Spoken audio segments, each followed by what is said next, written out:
Video diary number 2. Planning process. Okay, first couple of times we went, um, our planning wasn't that well thought out. I mean, we assumed that they'd take us more seriously, and so we had a simple plan and expected them all to follow.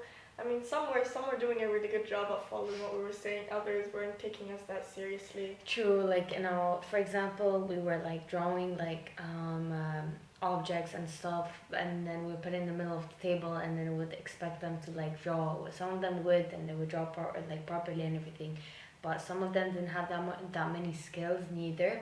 So they were like we could help them, and like we kind of taught them some tricks and stuff about like how to like look at perspective or like things like that. But like we couldn't do like much about like them drawing from like scratch. So Yeah, especially some of them were being frustrated that they weren't being able to draw what we gave them to draw, and so that was kind of sad. And so we thought that for the next time, which is the time we're gonna go now, we'll have a plan that's more simple yet even more fun that all of them can do, so that no one gets frustrated. And so we started thinking about like what we used to do in our class as kids. And I remembered when we had the first time they taught us how to use watercolor, where you have the pencils that you just normally color with, and then you add a bit of water and it becomes like paint. And then we were like, yeah, but then it's gonna be a hassle, because like what are they gonna color in? When do we choose their pictures, you know? And so we kept on thinking. Yeah, we wanted to do something where it would like blow their mind, and so we thought about like other things that we were taught when like we were in school, and that were like, oh my god, like this is so simple but so cool, and that they could do it themselves if they wanted to.